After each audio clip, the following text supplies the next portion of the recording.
Aming Diyos, aming Ama, muli Lord, as we come to you, Panginoon, sa aming nagpupuri, nagpapasalamat, Lord, at tumayo, Panginoon, we go to you, go to your presence, Panginoon, and may you go near to us, Panginoon, as you promise, Lord. Lord, we acknowledge your presence, Panginoon, sa aming kalagitnaan, kayo nangako, Panginoon, na pinanahanan mo ang pagtitipon ng iyong mga anak, pagtitipon ng mga anak mo, Panginoon. So, you're here with us, Lord, and we ask and pray, Panginoon, na unahin yung gawain ito, turutan niyo, Lord God, na kami makaranas ng iyong pong presensya, ng iyong pong pangungusap, as we come to your word, Lord. Kayo nang pinakatiwala ang pagbuwan ng gawain, kayo mapala, kayo mapangalagan, Lord. Yes, in Jesus' name. Amen. Noong nakaraang 2 weeks, no? Sinupesa kami no, ng kapatid namin, no? Pangalan namin si Ate Mian. Hindi naman talaga sorpresa dahil pinaalam niya sa amin na siya darating. Pero ang gusto niyang sorpresahin ay yung mamit daddy namin, no? Pagpupunta. Dahil kilala ko yung daddy ko, no? Ayaw niya nung parang offending sa kanya yung surprise. So, sinabi ko sa kanya, di ba, may sorpresa. Si Ate Mian sa inyo ni Mami. So, and then, no? Talong siya nagtalong, ano ba yun? Ano yung surpresa nyo? Sabihin mo na, ayaw ko lang ganyan.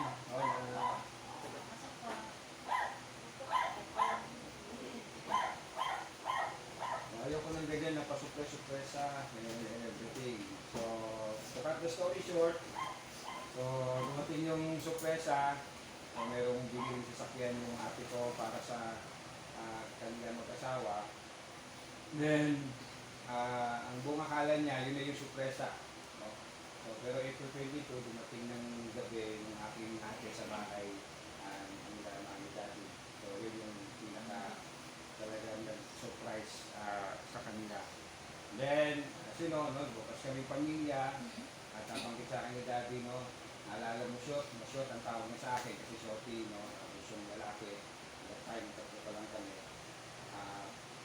Sabi niya, naalala mo shot, nasa Iloilo tayo, no, ang side ng bahay natin, kawayan, kailalim ng bahay natin ay putik, no, kanal. So, yes, no, sabihin na natin, no, talagang very humble yung aming simula, yung aming buhay. Wala kaming permanenteng address, palipat-lipat kami, no. And as you know, no, grade 6 hanggang 4th year, nagtitinda ako ng bibingka puto, no, bago ako pumasok ng school. No, naalala ko nung umuwi ako ng after 20 years, no, 2 decade. Umuwi ako ng Samar, naglalakad kami ni daddy, no, may sumalubong sa aking mamang lasing.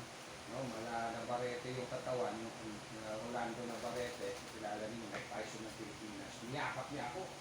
And then binuhat, no? Sabi niya sa akin, bibingka puto! No? So, hindi ko siya kilala, no? Pero ako kilala niya, no? So, ako rin ngayon, hindi ko maalala yung kanyang pangalan.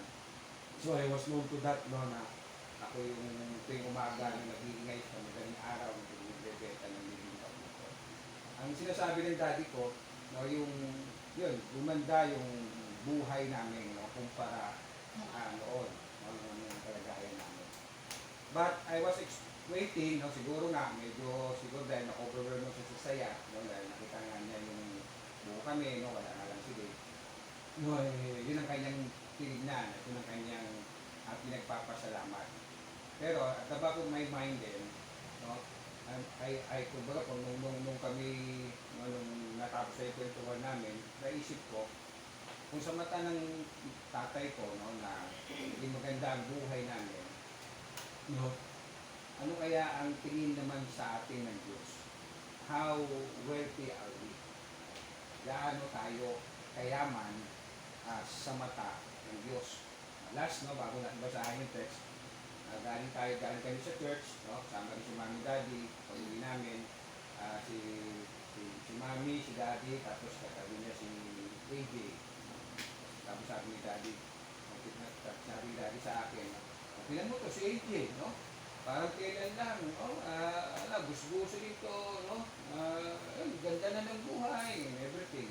Sabi ko, tapos nag-react si AJ, bakit kung, bakit ba, dati ba, ano ako, atik ako, drug lord ba ako, mamilugay ba ako, no? So, sabay tawa si Daddy. No? Pero what he was saying, no, na-appreciate niya yung nangyayari, no, sa buhay namin. Pero again, ang question is, sa mata ng Diyos, how wealthy are we? Gaano tayo kayaman? Okay? So ngayon natin ang salita ng Panginoon sa Mateo Kabanatang 6. Matthew chapter 6. Ang mga talata ay verse 19 and 21. Mateo 6, 11 hanggang 21.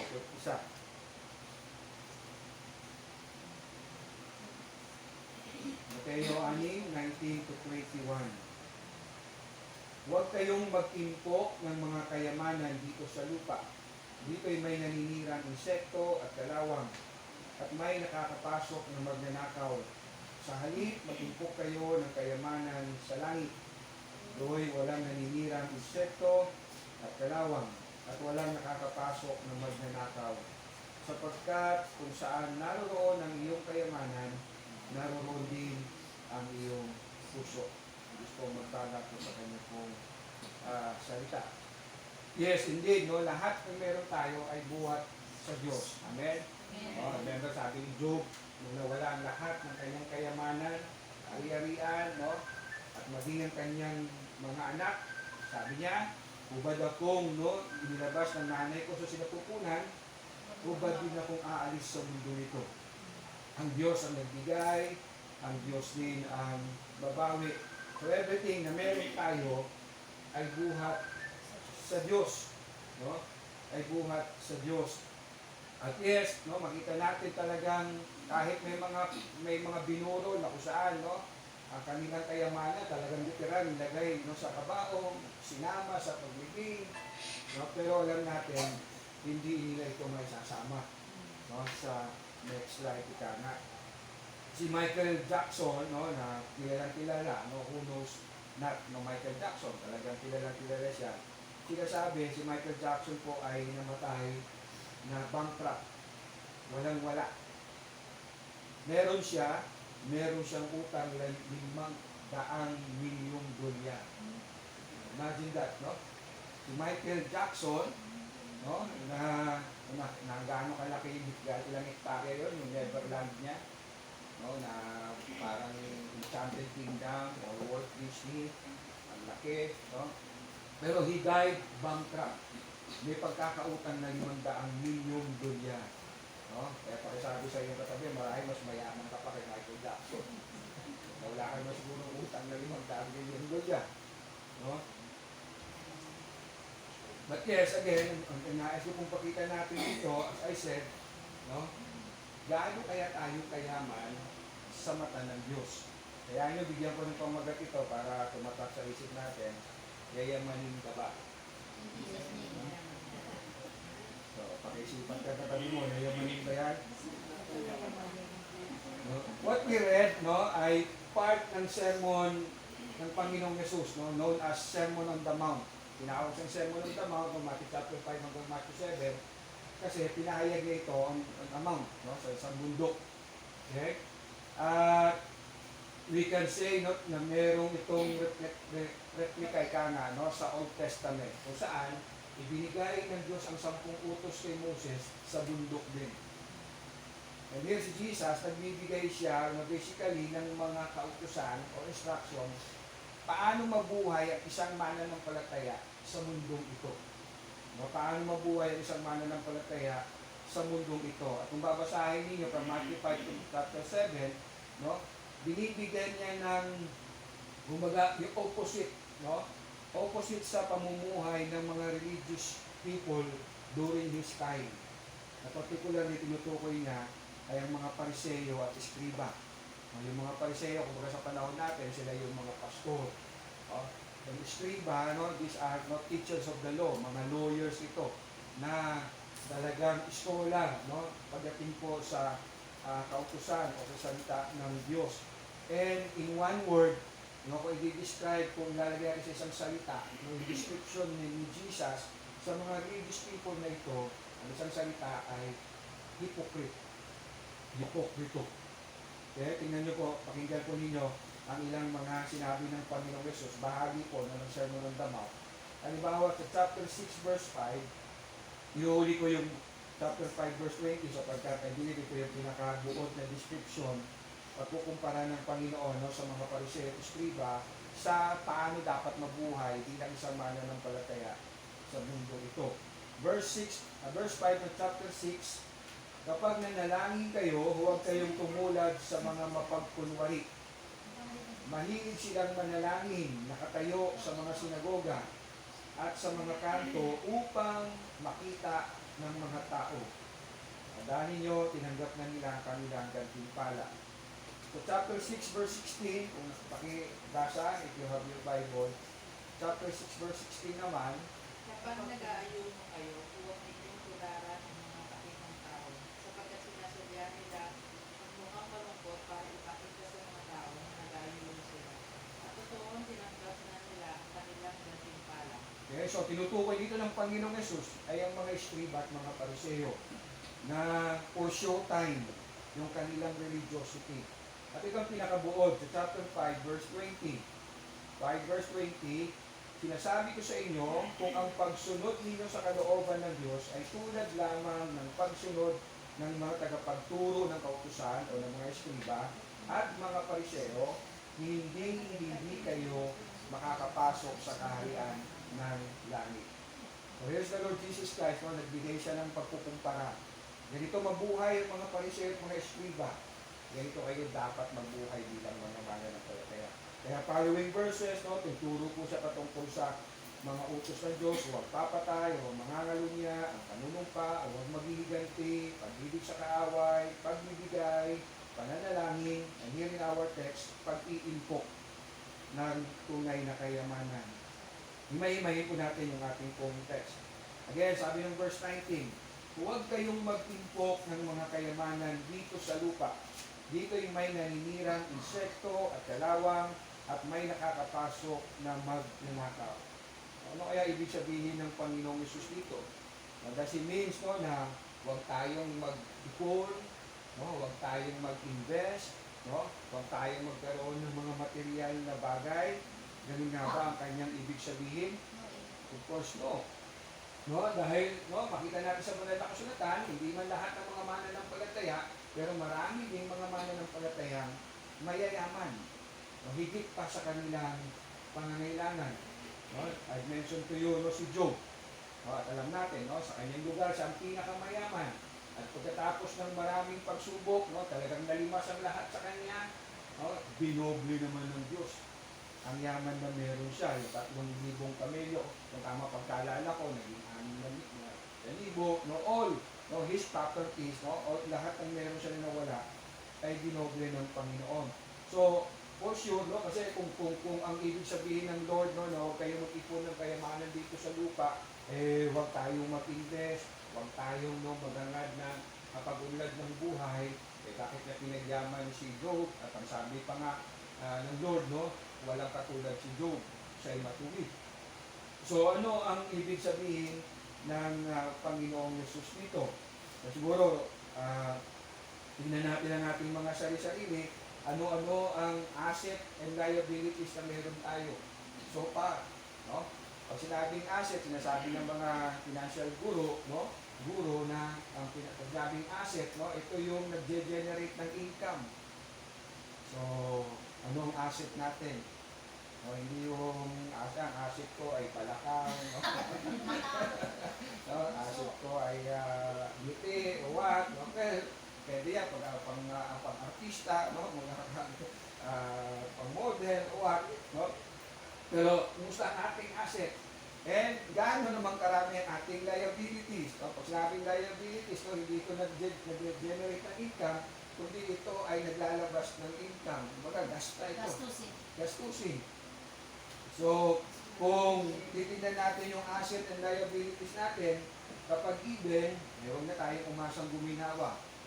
No? Pero kung ang ating liabilities naman, no, ay mas mabigat kaysa doon sa income, huwag tayo umasang yayaman tayo. No? Pero kung mas marami tayong asset, no, kaysa sa liabilities, makakaramdam talaga tayo ng ginhawa ng buhay. So, alin ang ating doon? Going back sa ating text, sabi, huwag tayong mag-ipon o mag-impok ng mga kayamanan dito sa lupa. Again, no, it doesn't mean, no, na hindi tayo dapat, no, nakita ko si Irish, no. I heard last night, no, sabi niya, kasi nag-apply siya sa Soler, no, pero parang ayaw niya tanggapin yung Soler kasi ay malalayo siya sa church, no, na hindi na siya baka hindi na siya makapagsimba. No? I remember, no, let us remind ourselves, no, di ba ganito rin tayo nung bago tayong mananampalataya? Very idealistic tayo. Minsan pag nag-uusap-usap kami ng mga pastor, no, dati kahit walang merienda, kape, sugod. Ngayon, minsan maraming mga pastor. Ano bang makapala dyan? Magkano ba love gift dyan? No? May love gift ba yan? No? Meron ba yan no, pa-take out? No? So it's sad na kapag di tayo naging maingat, talagang maaakay tayo, no, ng ideal ng mundo. Na ang isang blessed, successful na tao, no, ay maraming assets, maraming yaman, may signature ang damit, no, and everything. Pero look at Job. Yumaman siya ng labis, labis sa kanyang kailangan, pero paano po niya ginamit ang kanyang pong kayamanan? Sabi niya sa Job chapter 31, Job 31, basahin ko lang sa inyo, medyo mahaba ito, pakinggan na lang natin, simula verse 16, Job 31, verse 16, di ako nagkait ng tulong kailanman sa mga byuda at nangangailangan. Di ko pinabayaan ang mga ulila. Kapag ako'y kumakain din sila. Sa buong buhay ko, sila'y aking tinutulungan, tinalagaan mula pa sa aking kabataan. Verse 19 ng Job 31, ang makita kong walang damit, pagkat walang maibili, binibigyan ko ng makapal na damit, kahit pasasalamat nila'y walang patid. Kung ang mga ulila'y aking inapi, pagkat alam kong sa hukumay ako ang magwawagi, mabuti pang mga bisig ko ay baliin, at sa aking balikat ito ay tanggalin. Sapagkat ang sa parusa ng Diyos ako'y natatakot, hindi ko kayang gawin ang gayong gawain baluktot. At sa panahon natin, kapag may pera ka, kahit mali ka, ikaw ang maaabsuelto. Pero sabi ni Job, hindi ko ginawa yan.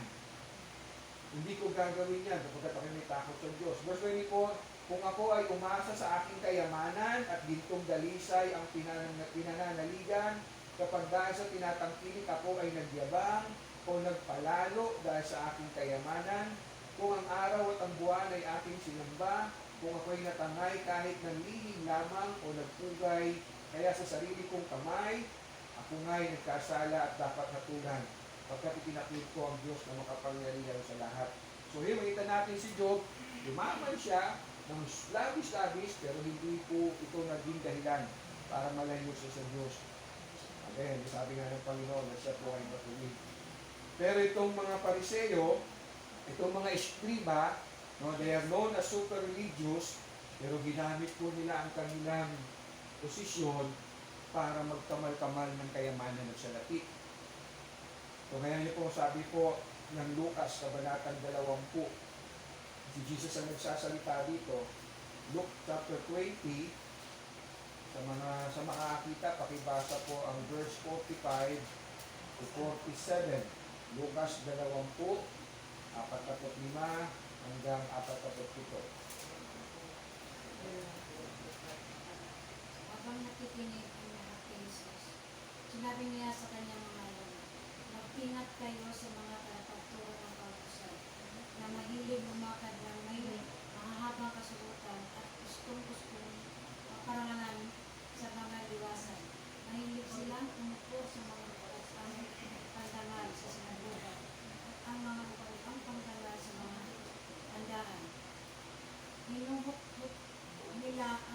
ari-arian ng mga byuda at ang mahahaba nilang dasal ay mga pagkukunwari lamang. Dahil diyan, lalo pang bibigat ang parusa at iginawat sa kanila. Okay, tingnan niyo po, no, mula ito sa bibig ng Panginoong Yesus. Nang tinutukoy niya, no, mga religious people, basahin ko lang yung huling bahagi, verse 47, inuubos nila ang kabuhayan ng mga byuda at ginagamit ang kanilang mahalaga, mahabang dasal bilang pakikipagitang tao. Dahil yan, lalo pang bibigat ang parusa sa kanila. O, lalo pang bibigat, may parusa na, mas mabigat pa ang parusa sa kanila o ng Diyos. Ginamit nila yung posisyon nila, yung pagiging religious people nila, para sa sarili nilang pagyaman. No? I heard one preacher, no, maalala niyo, di ba, merong habang nakatingin si Jesus doon sa hulugan ng mga offering, may naghulog ng 2 pusing. Diba? Tabanggit ni Jesus na siya talaga ang tunay na nagbigay. Yung nagsabi ni preacher na nagsabi, actually daw, yun ay reflection, nagpapakita na ganoon nabilog na kurap ng mga religious people ang mga byuda. May byuda yung nagbigay nun. Na kahit 2 pusing, no? Pagkain na lang nila, ay ibibigay nila. So, ganun kakurap po, no, yung mga religious people nung panahon na iyon. And here the Lord, no, sabi nga niya sa Matthew, sa sermon ko sa Matthew chapter 6, no, you cannot serve both money and God. Pero itong ginagawa ng mga Pariseo. No, nasa likod sila ng pagiging religyoso, pero pinaghilid ko lang talaga nila yung kanilang mga sarili. No, to gain wealth, maraming pera. Again, huwag kayong mag-impok ng mga kayamanan dito sa lupa. Dito may naninirang insekto at dalawang at may nakakapasok na magnanakaw. Hindi nga ba, no? Kung di tayo nananakawan, nasisiraan, eh lahat ng bago naluluma. No?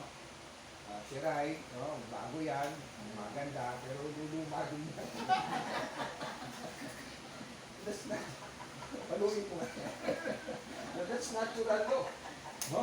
Lahat ng bago, naluluma. No? Kaya ngayon, di ba, dati ang buhay ng TV, 25 years. Ngayon, 1 year na lang, no? Kasi nagbabago lalo, taon-taon nagbabago. No? So yes, no, nasisira ang lahat ng bagay, no? Lahat ng bagay ay temporal. Anong pagkakamali ng tao? Pagigit ng pinapahalagahan ng mga bagay-bagay, kapalit ng pagsunod sa Diyos. At yes, even believers, no, tayo mga mananampalataya, kung hindi tayo magiging maingat, hindi natin titignan ng kayamanan the way God wants you and I to see it, talagang pwede tayong makalimot talaga. Makalimot. 1 Timothy chapter 6. Unang Timoteo, kabanatang 6. At we-read simula verse 6. Katunayan, may malaking ang pakinabang sa relihiyon kung ang tao'y marunong masiyahan. Wala tayong dinala, unang Timoteo 6. Verse 7, wala tayong dinalang anuman sa libutan at wala rin tayong madadalang anuman pag-alis dito. Kaya, dapat tayong masiyahan kung tayo may pagkain at pananamit. Sa panahon natin, hindi na tayo masaya pag pananamit lang at pagkain. Kailangan may cellphone, kailangan may internet.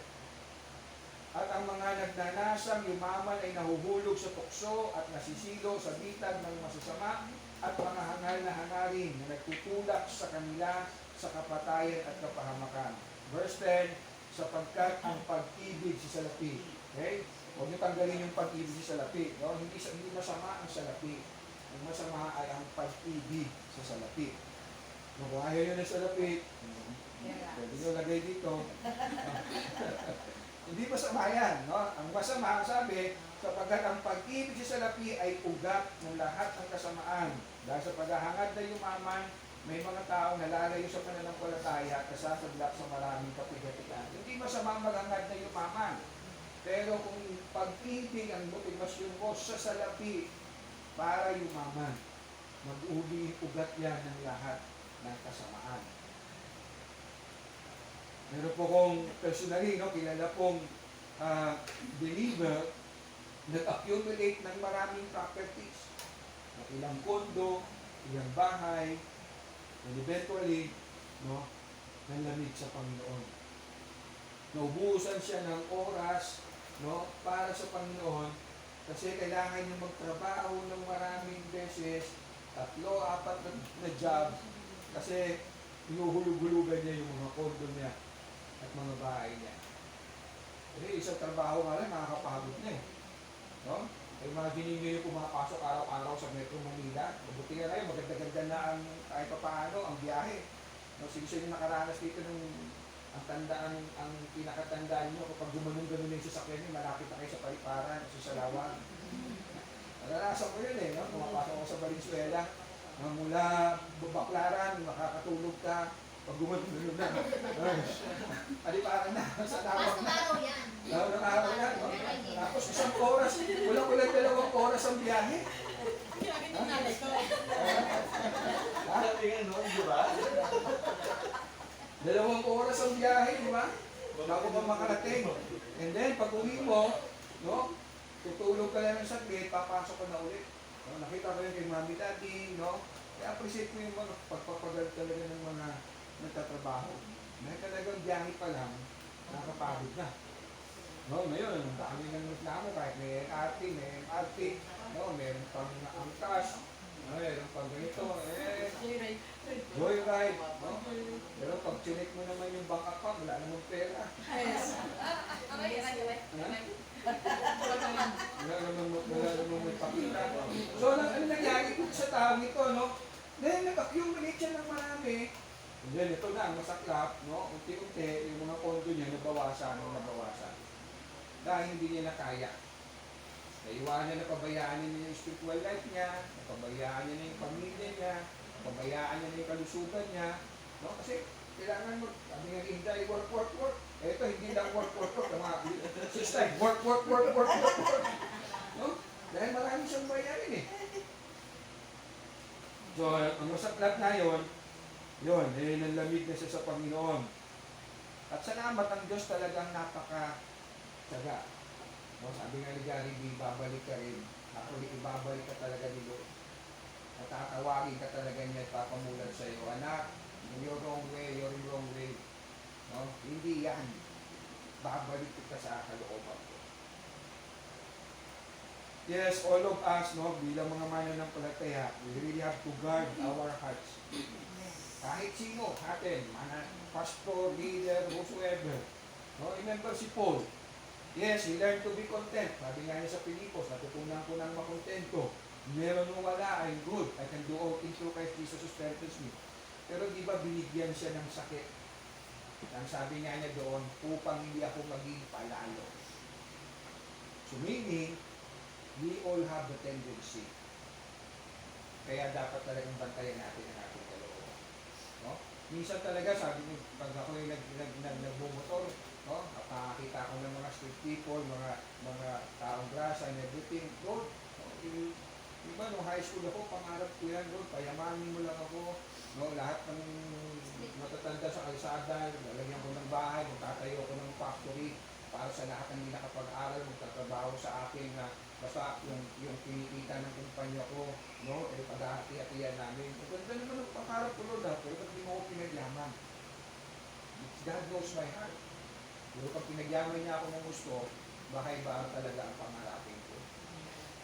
Iba ang gustuhin ko. So even as Christian, we all have that tendency. Kaya nga, kailangan talaga natin paalalahanan natin muna sarili ng salita ng Diyos. Panalangin at salita ng Diyos. O dahil kung wala ang panalangin at salita ng Diyos, hindi natin namamalayan yung sarili natin. No? Na nahihila tayo ng mundo. At napapabayaan natin yung spiritual na buhay natin.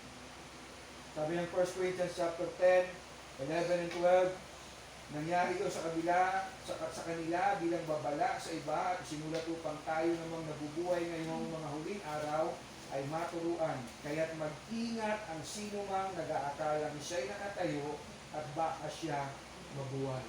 Sinasabi dyan ni Pablo, no? Balikan natin yung mga kwento sa Old Testament. Isinulat yan para paalalahanan tayo. Kapag hindi natin yan tinignan, no, baka hindi natin mamalayan, bigla na lang tayo mabuwag. Bigla lang tayo mahulog sa pagkakasala. No, kasi pinalimutan natin ang salita ng Diyos. Kaya yes, no, let us be careful with our hearts through prayer and His Word. Kaya kailangan talaga natin yung salita ng Diyos. No, every time na hindi natin binibigyan halaga ang salita ng Diyos, our tendency ay makalimot. Remember yung 12 alagad ni Jesus. Every day, every hour, kasama nila si Jesus. Di ba? Gaano kadala silang nakalimot. Nagpakain pa lang, kapapakain pa lang ni Lord ng ilang libong tao. Nag-aalala na sila. Sabi ni Lord, mag-ingat kayo sa libadura ng mga pariseyo. Hindi tayo nagdala ng tinapay kasi wala tayong baon. Ano sabi ni Lord, magbira mo, kapapakain ko lang ng 5,000 kalalakihan, yung pakasama ng mga babae, out of 5 tinapay at 2 isda, nag-aalala kayo. So talagang kailangan natin yung salita ng Diyos. Okay, going back sa text natin, verse 20.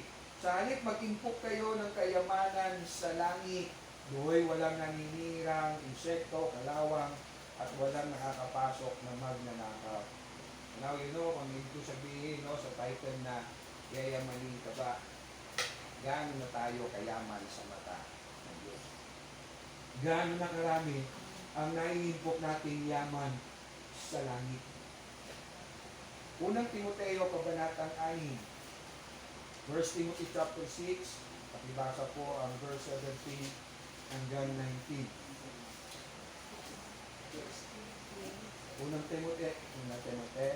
17 pa. Okay ba? 17 and hanggang 19. Ang mayayaman sa material na bagay ay isa pong huwag mataas at huwag umasa sa mayaman ng lumilipas. Sa hali umasa sila sa Diyos na masaganang nagbibigay ng lahat ng mga bagay